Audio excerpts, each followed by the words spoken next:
So, nagtatanim ako dito ng rose. Mabango ito. Tingnan natin bago kong bili. Super bango. It looks like si Lindrono ang bulaklak niya. Yung tanim ko sa likod. This is not. I think it will not survive this one. Ayun, no. It's drying. So, pangalan niya is, it's the name.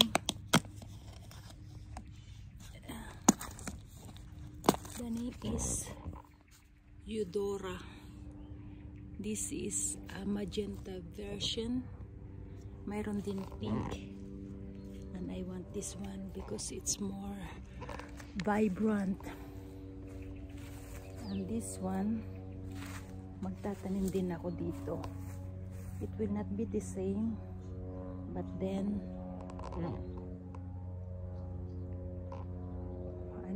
rose din.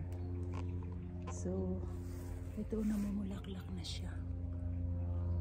Yan, namumulaklak na. Ayan, mga kamantigi. Ang dami from the seeds. So at least may flower ako in palapit na, in autumn na. Palapit na yung autumn. And this is cornflower. Ayan, o.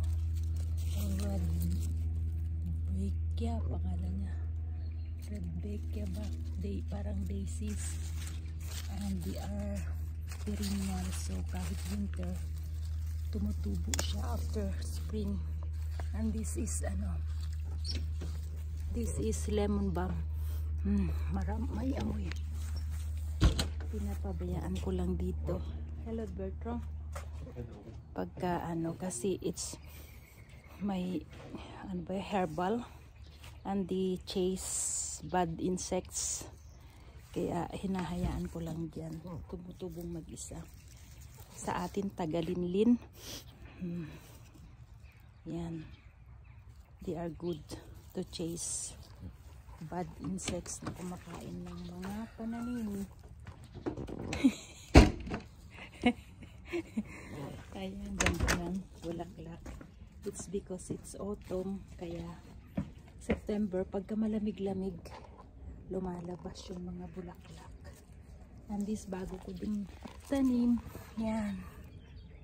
Remember, I went to garden center. Yan, binili ko. So, at least may flowers na ako dito. And I have to clean all this. Yan. May ceiling tumubo. And this is, I think, pakwan or melon. But it will no longer survive kasi tumubo yan nitong summer, mga July siguro, but then winter na, mag-autumn na, so mawawala na yan. And this is, ano ba to? This is mint. Nilagay ko dito. Hindi ko siya itinanim kasi invader ang mint, kaya huwag itanim sa lupa, kundi may invade lahat yung pananim nyo. Ayan, daming sili, tumubong mag-isa. Dami, ayan. Ayan, kamantigi. And this is cornflower. Ayan, tatlo sila. 1, 2, 3. Yan ang design. You have to plant 3 by 3 by 5, ganun. And then sa likod, parang triangle, ganyan lagi ang design. Ito is nice, itong flower na to. This is red na red naman to, Papa Melon. And then this is, yan, rose ng matanda na binilhan namin ng bahay. Yan. Ito na yung poppies. Ito, poppies, but tapos nang namulaklak. Maraming maraming what do you call this, seeds. We'll see. Tingnan natin yung seeds nito. And pwedeng itanim.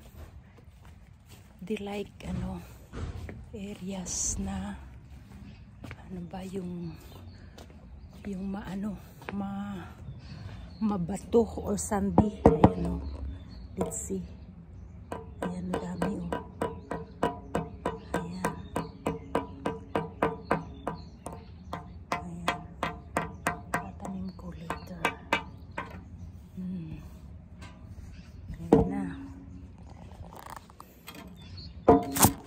Inom muna ako ng kape. Nagkakape kasi ako. And then ay namamasyal.